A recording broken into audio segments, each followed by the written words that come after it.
coincided in opinion with Mr. Benjamin Constant and told the emperor that it was useless to disguise for oneself the object actually aimed at. In 24 hours, matters might come to such extremities that it might then be necessary to urge him to take flight because the faction which was at work had a particular object in view, and the impending warlike events would probably compel it to disgrace France by the commission of a crime in order not to lose the benefits which some wretches were expecting from their base intrigues. I added that in the existing state of our affairs, he stood in need of a gigantic means to repair them, but that the chamber would refuse to afford them, because it fondly indulged the idea of saving itself without him. To endeavor to persuade it of the contrary would be as vain as the attempt to make rivers flow back to their sources. I do not think there was anything else to be done except to abandon those boisterous orators to their hopes, since they wished exclusively to rely upon their own means of action. But this is quite unreasonable, said the emperor to me. No doubt it is so, I replied, but if they neither grant you a soldier nor a horse nor a single crown piece, what are you to do alone? And this is what cannot fail to happen, added Monsieur Benjamin Constant in his place. If I have abandoned, replied the emperor, I cannot help it. You are then of opinion that they should be allowed to tear each other to pieces, I resumed, and be wholly left to themselves, since they refuse to be saved in conjunction with you. In a word, you should drive them to the wall and abdicate it, for you cannot get them to understand you. It is possible that the proposal may be suggested to you dissolving their sittings, but this is no longer practicable, because they have foreseen the blow and begun by taking possession of power. At the present day, you would hardly find anyone willing to march against them. If ever they supposed you meditated such a project, they would find many wretches willing to lay violent hands upon you. Your majesty would, besides, have no sooner succeeded in dissolving them and securing possession of the field than you would be at a loss what to do. You would not have one battalion more at command, and all the consequences of those events which it would no longer be in your power to prevent would be imputed to you, since those bewildered and enthusiastic minds deem themselves so sure of doing better by following their own views. They should be taken at their word and left to shift for themselves. Besides which, I added, all minds are in such a state of excitement this evening that something new will infallibly happen tomorrow. I should not be surprised if, by way of a preliminary measure, they should send to propose your abdicating your authority. Many persons came to join us at this moment, and the conversation dropped. We had only reached the evening of the 21st of June, and the emperor's enemies had already made rapid strides against him. The chambers had caused it to be intimated to him that they had declared themselves permanent, as if they had aimed at having his pretended projects of dissolving them and preparing him at the same time for the consequences that would necessarily flow from the influence to which they had yielded obedience. The sitting of the afternoon of the 21st had been of a stormy character, and the discussion so animated that some event would necessarily take place on the 22nd. I had attended the Emperor's Savary, which took place at 9 o'clock in the morning. He dismissed everyone except Monsieur de Caulaincourt, Lavalette, and myself. He again spoke to us on public matters and said it was the prevailing idea that everything would be saved by his downfall. But it would be seen how such an idea was founded in error. We were all three unanimous in opinion that he should renounce the power which the chambers were much more disposed to dispute to him than they were to arm the nation for the common defense. He then repeated to us what he had said to me on the previous day. I can do nothing single-handed. If I am allowed to fall, the consequences are inevitable. For my part, my determination is taken. I have caused communications to be made to the chamber. I am awaiting its reply. I had transmitted to the chamber certain details which had recently been communicated to him. Compelled to return in all haste in order to reach Paris before the news of his defeat, he had but a confused idea of the condition in which the army was placed. The army, on its part, was ignorant of what had become of its chief. It was at a loss to discover whether he was still alive or whether he had been slain in this cruel state of uncertainty. Jerome dispatched Monsieur de Vatry, one of his aides de camp, whom he directed to repair to the Chamber of Peers. For reasons which it is impossible to explain, this officer had just passed through the remains of our army. He might afford a sketch of the resources we had still at command. The emperor sent for him and put several questions respecting the number of troops we still had it in our power to bring into line. The officer's replies were of a most discouraging nature. He did not estimate at more than 25,000 men the number of troops capable of resisting the enemy. This estimate was below the mark, but the aide-de-camp persisted, and the emperor directed him to write down what he had seen. This distressing report was read to the ministers and immediately transmitted to the chambers. The emperor must unquestionably have reckoned himself as of very little consequence in the question under debate when he could make such communications. He was aware of the sentiments of the assembly.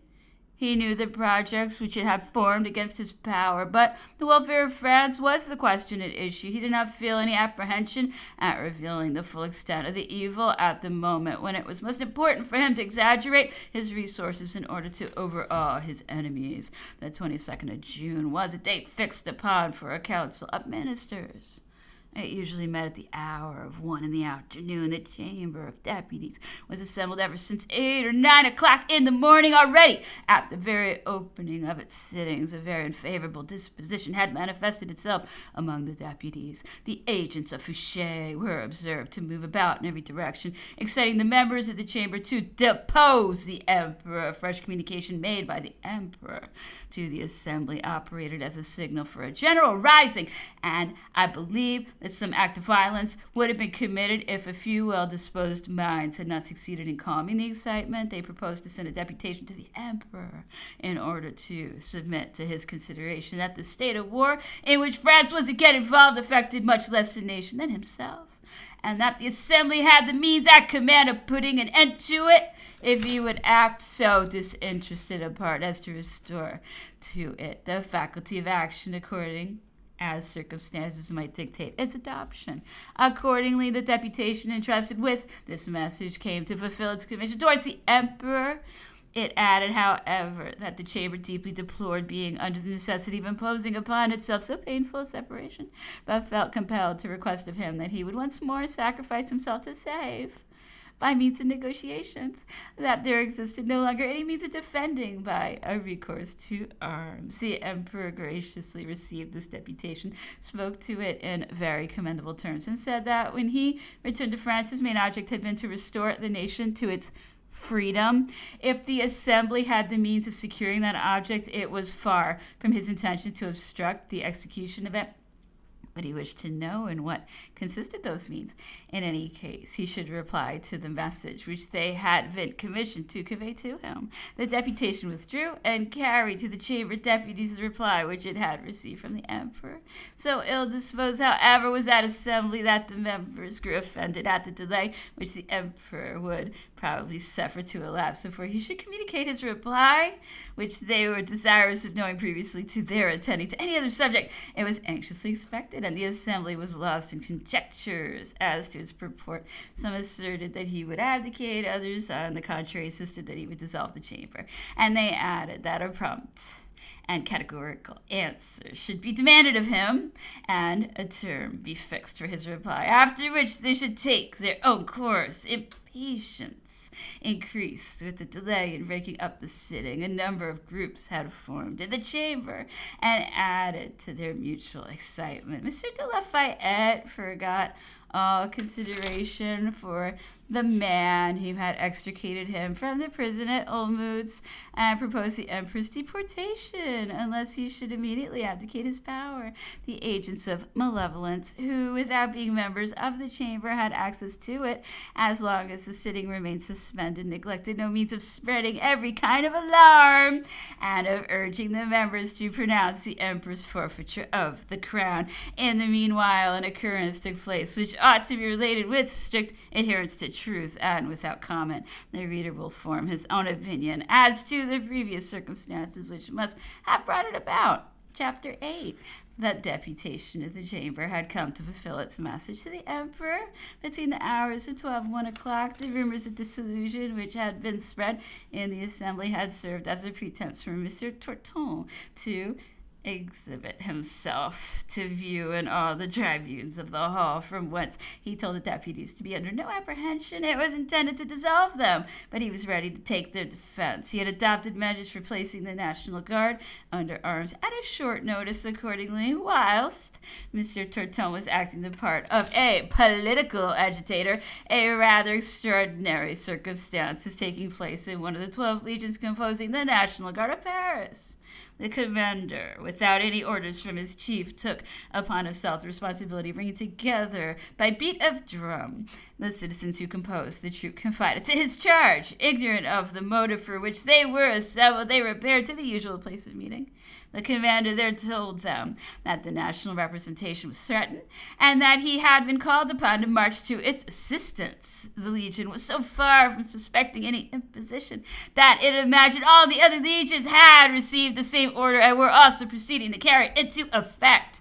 The promoters of this incipient insurrection were well versed in revolutionary movements. They knew it to be sufficient for any one legion of the National Guard to set the example of a spontaneous recourse to arms, for all the rest to tread in its steps. And once they were united, they had the means of overawing the Chamber of Deputies, and even of giving effect to any decisions they might compel it to adopt. The commander in question, an excellent citizen, but a determined character, repaired accordingly with his troops to the palace of the legislative body, but other legions adopted a more prudent course and took no part in the disorder. Monsieur Torton was in the hall of the sittings whilst these occurrences were taking place. He told me himself the next day or the following day that he knew the people he employed, and he had made choice of the commander in question because he placed the utmost reliance upon him. I was in the square of the Champs-Élysées when the legion adverted to pass through it on its way to the palace of the legislative body. I soon learned the object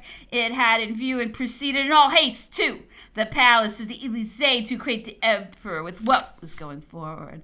I had remained the whole morning in that square, where reports were brought to me every quarter of an hour of the proceedings in the assembly. On reaching the emperor's residence, I was informed that he was at the council of ministers. It was not customary to announce anyone during the sittings of the council, but the saloon in which it was held had 3 broad windows which opened into the garden and served the purpose of doors to it. They happened to be open at that moment.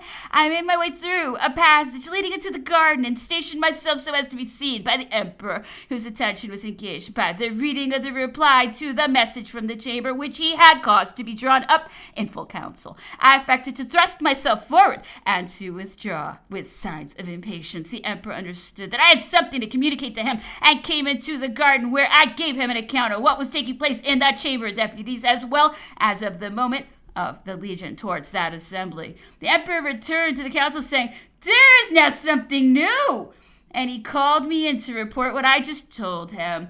He sent to intimate to the president of the chambers of deputies that he would immediately transmit his reply to the message which he had addressed to him in the morning, and requested he would apprise the chamber of his intention. The emperor then addressed the council, and Fouché in particular. This minister had not given the least intimation of the agitated state of the chamber, nor of the conduct adopted by the Legion of the National Guard. Nevertheless, he had been in communication with Monsieur Torton the whole morning, and was assuredly no stranger to what was going forward. "Gentlemen," said the emperor, "I can do nothing unassisted. The public mind is led astray by the efforts made to detach it from me. I had called the assembly together in order that it might impart strength to my measures, whereas its disunion deprives me of the scanty resources I might otherwise have still had at command. The nation has been made to believe that I was the only obstacle to the conclusion of the arrangements which it is fruitlessly led to expect. The time is too short to enable me to enlighten its judgment. Its looks are now directed to another quarter.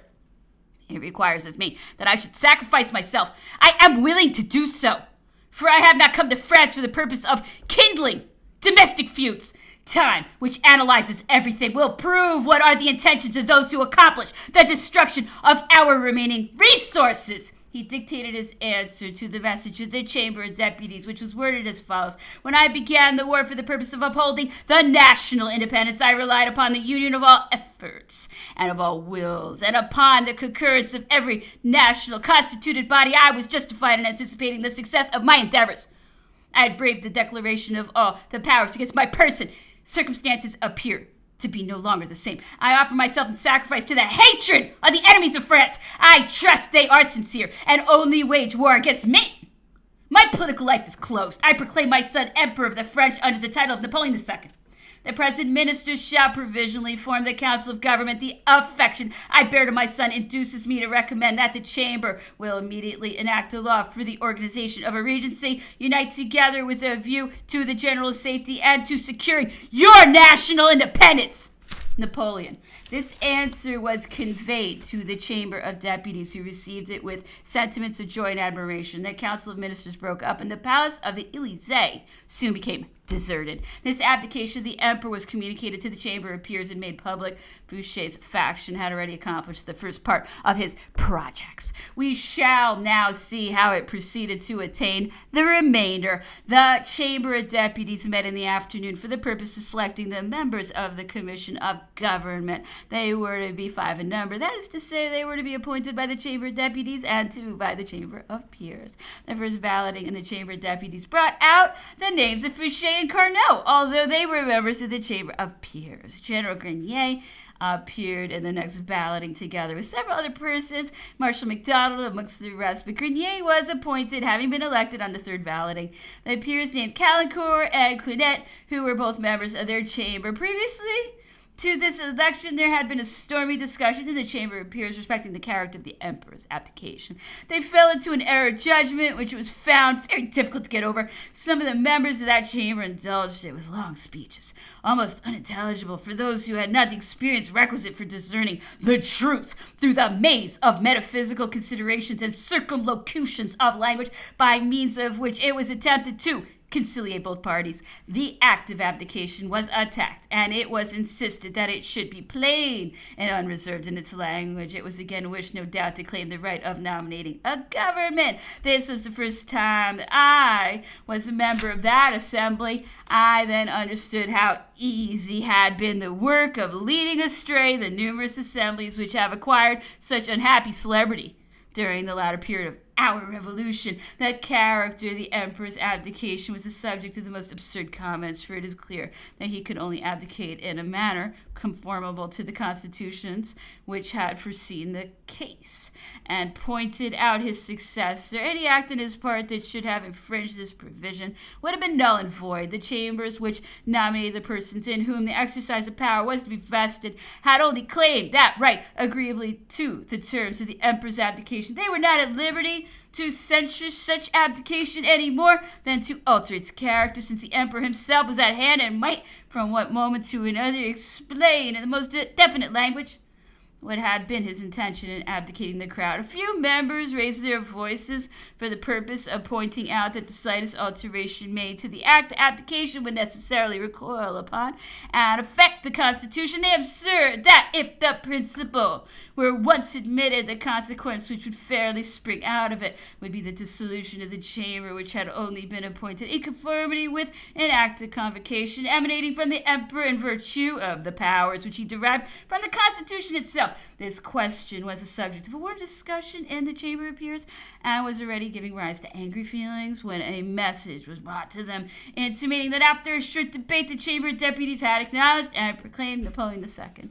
The discussion immediately dropped. The Chamber of Peers followed the example of the Chamber of Deputies, lest, however, through a conviction of the rights of the young prince, then an anxiety not to separate their cause from that of the Chamber of Deputies, it was hardly possible to refrain from the most painful reflections on considering the manner in which the short time which would intervene before the approach of the Allies was suffered to elapse. Nothing could be more distressing than the blindness of those orators who, instead of attending to the means of opposing to the coalition the efforts of the united sentiments, were engaged in domestic strife, as if they felt apprehensive that the Allies might be at a loss for a pretext to compel our acceptance of whatever terms they might think proper to propose to us. The Allies could not fail to be soon informed of this state of disunion, and it must be owned that no means were omitted which were calculated to place us at their mercy. In the evening of the 22nd, the Emperor's son was acknowledged by the two chambers and the commission of the government installed at the Tuileries.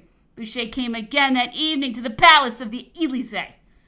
I happened to be there when he made his appearance. The Emperor spoke to him with these words: "Place not your confidence in the enemy. Prepare every means of resistance in your power. You would betray France by adopting a different course." The Emperor sent a message the same night to the Minister of Marine requesting he would place at his disposal the two frigates which were on the roadstead of Rochefort. They were the only two ships on the eve of sailing. The minister sent for answer that he would proceed to take the command to the provisional government. In other words, the orders of Fouché, and as soon as he should receive them would hasten to give this last proof of attachment to the Emperor. On the following day, the 23rd, the Emperor caused the demand to be renewed through General Bertrand, whom he also directed to apply to Fouché for passports. This commission the government had assembled at the Tuileries, from whence it had entered upon the exercise of its powers. On the first day of its installation, it sent a deputation to the Allied sovereigns with the view of coming to a pacific arrangement. Fouché sincerely believed that he would now be able to renew the communications which he had opened previously to the return from the island of Elba, and many persons were the dupes of his illusions. The Arch-Chancellor gave in his resignation to the Commission of Government on the very day of its installation. Several other public functionaries followed his example. I was of the number and threw up my commission of First Inspector General to the Corps of the Gendarmerie. This commission removed on the same day the Commander-in-Chief of the National Guard of Paris, General Duresnel, and appointed Marshal Massena to succeed him. It likewise displaced General Rapp from the command of the Army of the Rhine and substituted Marshal Jourdan in his stead. I was too well aware of Fouché's evil intentions towards the Emperor not to ascribe to him some sinister projects, and I accordingly took measures to obstruct them. I had never been the dupe of his protestations, and clearly perceived that he was about to avail himself of his position to effect the Emperor's irretrievable ruin. For this course of conduct was calculated to answer any project he might meditate, whether in favor of the elder or the junior branch of the House of Bourbon, or even the Regency. The Emperor's death was indispensable for the security of his own life. He was too deeply versed in the science of revolutions to expose himself to a fresh return. I was engaged in conversation with the Emperor during the whole of the 23rd, representing my uneasiness on this subject, and I did all in my power to impart the same feeling to him, and to procure his adopting the determination of instantly taking his departure. I shared this opinion in common with many excellent men who also acquired the experience of revolutions, and had come to caution the Emperor. They advised him to remove without loss of time, as those wretches, mentioning Fouché and his adherents, would deliver him up, if necessary, in order to extricate themselves from further difficulties. I abstained from naming the noble-minded men who came to give him this advice, as I am not quite sure that my so doing may not be productive of injury to them. The Emperor began to suspect the possibility of such a guilty course being actually meditated, and he immediately made every preparation for his departure. He could have wished to take in along with him General Drouot, who had accompanied him to the island of Elba, but this officer had been appointed to the command of the Imperial Guard, and he thought it behooved him not to abandon his post at a moment when France was in danger. The Emperor did not insist any further, but he regretted Drouot, for whom he felt great esteem and attachment. The parents of General Bertrand had come from the province of Berry to visit him. Although fully persuaded of the general's sentiments, the Emperor did not yet speak to him of the plan which he was forming of going over to America, owing to an apprehension of alarming the sensibility of his family. He asked me whether he could rely upon me to accompany him, and I confess that such a proof of his confidence was more flattering to my feelings than all the honors he had heaped upon me during the most brilliant days of his prosperity. I replied that he might fully dispose of my services, as I considered myself bound in honor to follow him to the spot he might fix upon for his residence, and I instantly left him to make preparations for my departure. He had not yet bestowed a thought upon his funds. I mentioned the circumstance to him, feeling some apprehension of seizure from the opinion I entertained of the manner in which I was intended to put him out of the way. He gave me certain instructions on the subject, and I proceeded in all haste to the treasury of the crown. The idea was a most fortunate one, for I had hardly left that office when the paymaster received an order to close every credit and not to part with funds in favor of any individual whatever. The emperor was not possessed of much, and what little money he had consisted of what he had brought from the island of Elba. He had always calculated upon the national generosity, never attended to his private fortune. There are very few amongst those among the emperor had bestowed his liberality who had not preserved more than what he had at command. As soon as the emperor's abdication had become known, groups had collected in every direction, and particularly amongst the artificers, who were greatly attached to him. The language of these groups was expressive of a strong interest for him, and the rumor was spreading that it was intended to give him up to the enemy. These expressions gained ground from the experience derived from past revolutions, and the palace of the Élysée was surrounded from morning till night by people loudly calling for the emperor, who was sometimes compelled to show himself. The crowd filled the passage of Marigny, which communicates with the Champs-Élysées from the Rue de Faubourg Saint-Honoré. As often as he had appeared, the air was deafened with cries of "Long live the emperor!" These cries only tended to increase the concourse of people. Fouché became alarmed and caused it to be recommended to the emperor that he should withdraw to the palace of Malmaison. He urged as a reason the necessity of calming the public mind, which might be excited to some seditious movements. But it will shortly be seen what were the secret motives which suggested to him the idea of making this intimation. The emperor yielded to this suggestion and quitted the Élysée. The precaution was adopted of bringing his carriage into the garden in order that he might enter it without being seen by the public who surrounded the palace. And it was made to depart through the iron gate, opening the Rue de Marigny at the extremity of the garden. He assented to whatever was asked of him. His sacrifice was in all respects complete. He had requested to be allowed to remove to a distance from this scene and was desirous of going to America or to England if it were found impracticable to proceed to the United States, but the Commission of Government had other objects in view. The sequel of its acts will afford a development of them. Its first decree was worded as follows: Paris, June 26, June 1815. Act 1. The Minister of Marine shall issue orders for 2 frigates in the port of Rochefort may be armed for the purpose of transporting Napoleon Bonaparte to the United States.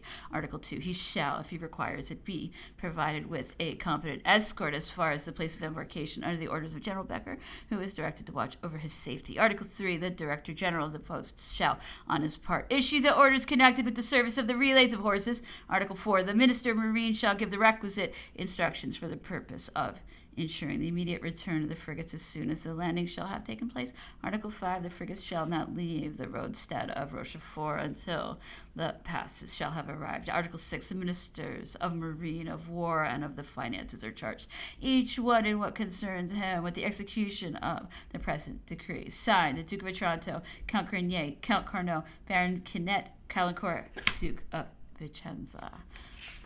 The emperor, therefore, could not take his final departure. A condition had been put to it which was neither foreseen nor called for. It had been made subservient to the receipt of the passes, which it was to be presumed could never be obtained. The emperor, who was far from suspecting such an artifice, directed me to proceed to the Minister of Marine for the purpose of ascertaining whether he had received an authority to place the 2 frigates at his disposal. He recommended that I should see Fouché with the view of removing every difficulty that might offer, out of desiring him not to delay the transmission of the passports which had been asked of him. I immediately repaired to the minister, who was himself at a loss what opinion to entertain when he found that the provisional government had neglected to send him forthwith an authority to place the 2 frigates at the emperor's disposal. He did not disguise from me the uneasiness which he felt at the circumstance, and gave me to understand that if it were not for the consequences which he apprehended on the score of his personal responsibility, he should not hesitate a moment, but issue orders for the frigates to set sail. The observation of the Minister of Marine confirmed me in the opinion I had previously formed. I left him and hurried away to the Tuileries, where the members of the provisional government were still assembled. I caused myself to be announced to Fouché as being desirous of speaking to him on the part of the emperor, but found it impossible to see him until the sitting was over. And when I went up to him and to Carnot, I demanded the frigates, which were in the roadstead of Rochefort, respecting which the Minister Marine must have written to him, since he had just told me that he only waited for their answer to place the frigates at the disposal of the Emperor, who was himself in the utmost impatience to take his departure. I added that the Prince had directed me at the same time to apply for his passports. Fouché replied to me with his usual levity of language, which failed, however, in its object of deceiving me. You are quite right, he said. The Minister Marine has written to me, but I did not exactly comprehend what he asked, and I forgot to mention the subject to my colleagues, and it is too late to settle the matter today. But you may rest assured that on sitting tomorrow morning shall be terminated, and I shall send an immediate answer to the Minister Marine. I will therefore return tomorrow, is my reply. But as for the passports, this point depends wholly upon yourself. The Emperor, who is in a hurry to be off, has directed me to ask them of you. With respect to the passports, rejoined Fouché, that is another question. Where does the Emperor intend to go? Where else can he go, I resumed, but to America? I thought you were aware of it. I know it, said Fouché. This is the first time the subject is mentioned to me. He's quite right. But I will not take upon myself to let him depart without adopting every precaution for his safety. Otherwise, I should be blamed if any accident were to happen to him. I will apply to Lord Wellington for passports for him, as it behooves me to protect my individual responsibility in the eyes of the nation. I should never be forgiven for acting without a requisite precaution. I could not avoid observing to him what he proposed to do would take up some time. The Emperor would relieve him from every kind of responsibility, and by hurrying his own departure, would alone be blamed for any consequences that might result from the course he adopted. Carnot now took part in the conversation and spoke to me as follows. There's no desire to throw obstacles in the way of the Emperor's departure. Quite the contrary. It is wished to adopt those measures which are best calculated to prevent his again making his appearance. I am at a loss for words to express the surprise which I felt at this language. I could not in any manner account for it. When I recollected that less than 3 months before Carnot had exerted every effort to obtain the appointment of Minister of the Interior, and that the Emperor felt a reluctance to employ him and only gave his consent at the repeated solicitations of Monsieur de Bassano in his favor. Caulaincourt, who was a member of the Provisional Government, had remained in the saloon where this conversation had taken place. He accosted me as soon as his colleagues had retired. An old intercourse of friendship had always subsisted between us. He recommended that I should urge the Emperor to take his departure as speedily as possible, adding that he owed it to me as a mark of friendship to express his astonishment at my following him. I could only blame myself if I fell into difficulties in consequence of the course I was pursuing. I thanked him for the advice and did not ask him for any further explanation. What he had just afforded me was amply sufficient to fix my opinion in regard to the suspicions I already entertained respecting him. How can the Emperor take his departure, I said, unless he be provided with the means of doing so? He wishes it and only waits for the frigates and the passports. Let it be off, said Caulaincourt's reply. He can never start too soon. In that case, I resumed, why is it not his application complied with? There's no reasonable motive for that refusal, and the consequences must necessarily recoil upon the guilty authors of it. Mr. de Caulaincourt made no reply. We separated. Chapter 9.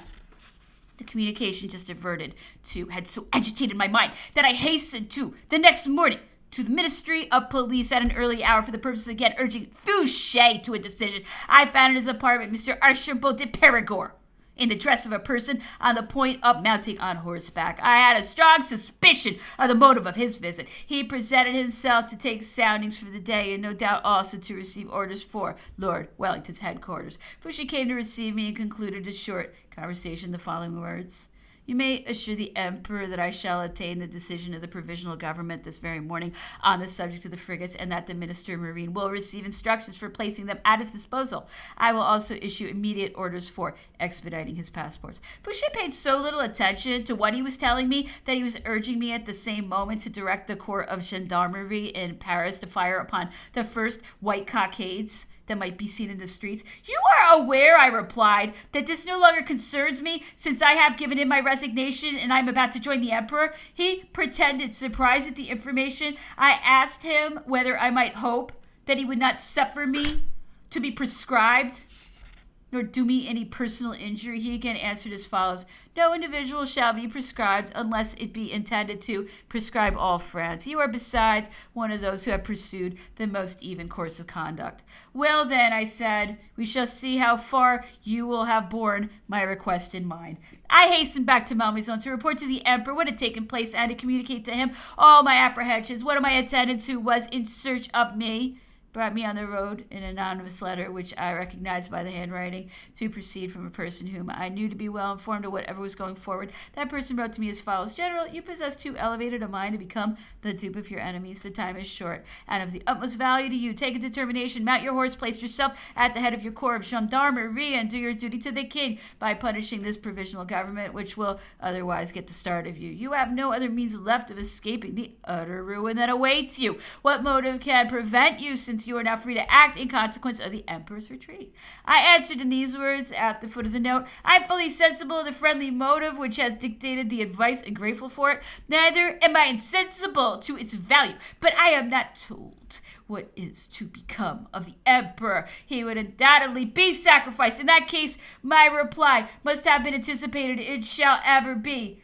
Potius mori quam equinari. This was the lady's motto. The Emperor made me repeat over and over the information which I furnished to him. He could hardly persuade himself that the public mind could have already made such fatal progress.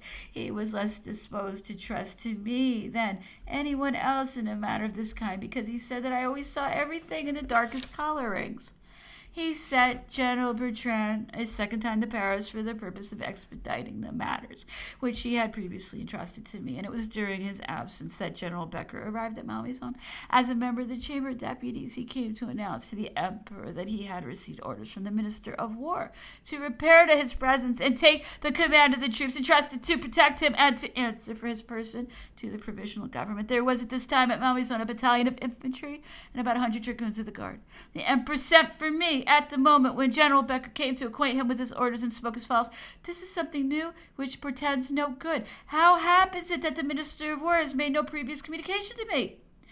He gave me a friendly reception to General Becker, whom he had known in the camp, and offered no opposition to his carrying into effect the orders confided to him. Whilst General Becker was entering upon the command of the guard and receiving the obedience of the officers of that corps, the Emperor was walking with me in the garden. This proceeding, he said, savors much more of the Revolutionary Committee than of a noble-minded government. I am quite at a loss to understand why the Minister of War should not have made a previous communication to me. He perhaps saw nothing wrong in this course, besides which the choice he has made of General Becker is calculated to quiet every alarm I might entertain. Sieyes, however, was right when he told me that they would give me up. Nevertheless, I cannot depart without ships or passports. Otherwise, I should be stopped by the mayor of the first country village. It will be sufficient for him to be told that I am carrying away public funds. He will write to Paris. The provisional government will not reply to him. Events will come to a crisis. In this matter, my ruin will be accomplished. I told him that I feared this was really the object meditated. It might besides be no longer possible for him to take his departure, since General Becker was from this moment appointed to watch his movements. I could not disguise from myself that affairs might assume a still darker coloring on the morrow, and he might then be altogether deprived of his liberty, for there could no longer exist any doubt of the motives which occasioned, on the one hand, the delay of giving the frigates and the passports, and on the other, the appointment of General Becker to attend him. Becker was no doubt a man possessed of a character calculated to allay every suspicion, but as he was known to be quite incapable of embarking in any sinister project, I felt no doubt of his having been selected to perform the first act in the tragedy, and when everything should be prepared, he would receive orders to transfer his command to another person who would be charged with the task of bringing about the catastrophe, or it was possible that no one would be sent to replace him in order to afford freer scope to the Emperor's enemies. How could this be remedied? Said the Emperor. There is but one course, I replied. It would be madness to proceed on the journey without passports and without an order for the frigates to take you wherever you might think proper to go. But you must be the bearer of them yourself, otherwise you would afford too many facilities for Fouché to compass your ruin. You should also notify immediately to General Becker that it is your intention to proceed to America without delay, and that in virtue of the orders which he told you he had received to come and watch over your safety, you commissioned him to make known your determination to the provisional government and to notify to it that you demanded your passports and the disposal of 2 frigates. Without these 2 conditions, you would not proceed, and were resolved to load it with the infamy of delivering you up to your enemies if the smallest delay were thrown in the way of your reasonable demands, that in short, you would address yourself to the chambers for the purpose of being informed whether you were to be considered as a prisoner. You should throw upon them all the odium of a responsibility which would cover them with shame if they should pretend to overlook it. There are amongst those deputies a great number of worthy men who will not allow themselves to be disgraced by Fouché, and will pay a becoming attention to the difficulties thrown in your way when they shall be made acquainted with them. Fouché himself will be disposed to ponder before he allows matters to go to such extremities. He could not besides be allowed the opportunity of conveying the impression that your departure has been delayed by yourself under the allurement of any vain hope that obstacles have increased in the interval, and that the fatal event which he already meditates was already the consequence of your own procrastination. This subject must be the more seriously attended to, as the refusal of the frigates and of the passports can only be accounted for by supposing the most sinister views, since it is impossible to discover any rational motive for the omission to comply with your demands on the very night of your abdication. The emperor clearly saw that I was right in my conjecture, but he maintained a composure which alarmed me. Could they ever be capable, he replied, alluding to the provisional government, of placing me in the alternative of throwing myself into the enemy's power? No sooner, I replied, did that commission show a reluctance to yield to your wishes than we ought to believe it capable of anything. It will merely attempt to clear itself in the eyes of the nation by proving that it was unable to control the course of events. Plausible deniability. The emperor summoned General Becker to his closet and commissioned him to intimate at once to the provisional government his determination to depart without further delay, and to renew the demand he had caused to be preferred to it by the Minister of Marine that the 2 frigates in the roadstead of Rochefort should be placed at his disposal. Lastly, he recommended that he would strongly insist upon their being immediately granted, as well as the requisite passports, adding that if he did not receive a reply without loss of time, he should address himself to the chambers and proceed to the hall of their sittings, there to await the issue of events and to assign to them the task of delivering him up to the enemy. General Becker, who was a man of honorable feelings and of great experience, immediately perceived the object of the delay and would have recoiled from affixing his name to the infamous projects meditated. He instantly wrote to the provisional government and spoke the language of a man of honor. He was informed in reply that for the emperor's greater security, the government had demanded passports of Lord Wellington, and that as soon as received they should be forwarded. This was evidently another act of perfidy, which was cloaked under the pretense of the interest felt for the emperor's person. None but dupes could fail to penetrate the true motive of such a course of proceeding. Our anxiety was, however, in some respects allied by the arrival of the Minister of Marine. He came to communicate to the Emperor a dispatch from the President of the Commission, which was couched in these words. To the Minister of Marine, Paris, the 27th of June, in the forenoon. Monsieur le Duc, it is of the utmost importance that the Emperor should take his departure. The enemy is fast approaching and is perhaps already at Compiègne. The Commission wishes that you should immediately repair to Malmaison and prevail upon the Emperor to depart, as we could not be answerable for any movement that might take place with respect to the clause of Article 5 of yesterday's decree respecting the passes. The Commission authorizes you to consider it as of non-effect, as the other clauses are maintained in force. The Duke of Otranto. P.S. It would be important that the Emperor should take his departure incognito. This letter could not fail to create some suspicion, since it rested upon a falsehood and a supposed unwillingness to depart, which did not in any manner exist. But the ground was now clear before us. We imagined that we had nothing more to do than to proceed on our journey. Our mistake was soon made manifest. The Minister of Marine had scarcely been a few hours gone when he sent to the Emperor dispatch, the clauses of which were wholly at variance, which he had come to communicate. Its tenor was as follows: Paris, the 27th of June, 1815, 2 o'clock in the afternoon. Sire, when I had the honor of appearing this morning before your Majesty, I exhibited to you the letter by which the Duke of Otranto, announced to me that Article 5 of yesterday's decree respecting the passes was of non-effect. On my return to Paris, I met opposite the palace of the Élysée a courier who handed to me a dispatch from the Duke of Otranto of the following tenor. In consequence of the dispatches we have received this morning, the Emperor cannot quit our ports without a pass. He must wait for it in the roads. Accordingly, the decree of yesterday remains in full force, and the letter which we wrote to you yesterday for the purpose of canceling Article 5 is null and void. You will adhere to the text of our letter yesterday. Signed, Duke of Otranto. I was too near the Tuileries not to repair thither on receipt of the dispatch. The Council of Government had adjourned until 3 o'clock. I found there a third letter, which only awaited the return of the Duke of Otranto for the purpose of being signed by him and forwarded to me. Monsieur Berlier delivered to me a copy of it, the original of which will be handed to me this evening. It will be of the following purport.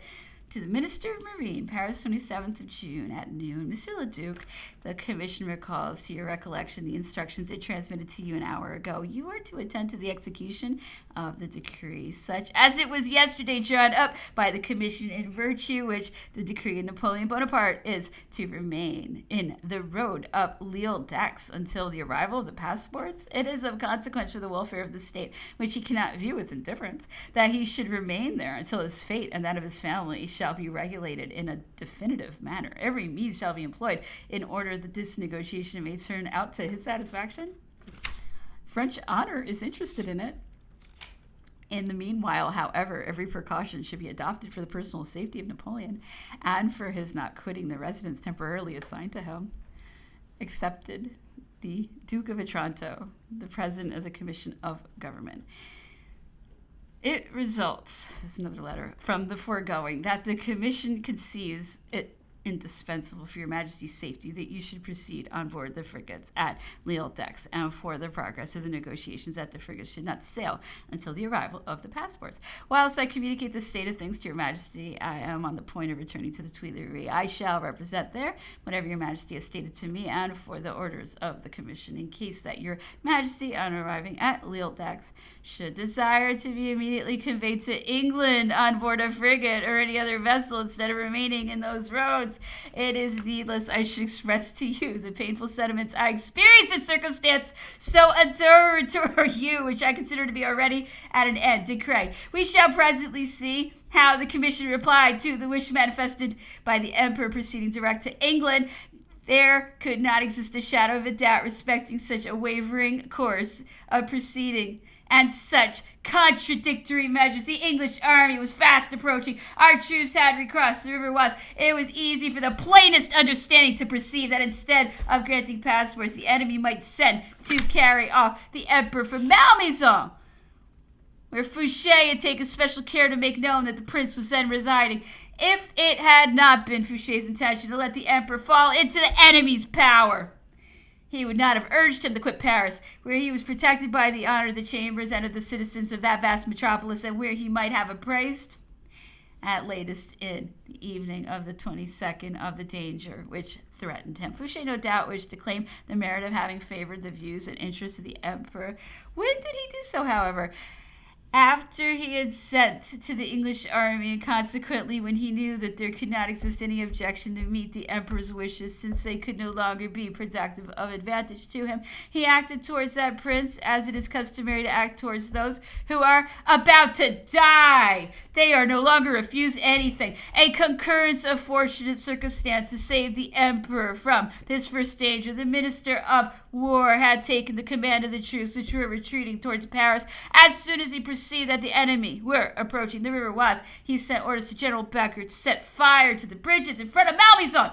Becker went in person to attend to the execution of that measure, and it is probably owing to this precaution that the Emperor was not taken, or rather killed, at Malmaison, which he had left when the Prussian detachment in quest of him arrived on the spot, having been compelled to look out for a passage across the Seine much lower down than it had expected. The detachment must have been led by a man accustomed to hunt in the neighborhood, since it had succeeded in coming up with such rapidity and without the slightest hesitation on the road, notwithstanding the circuitous road it had taken.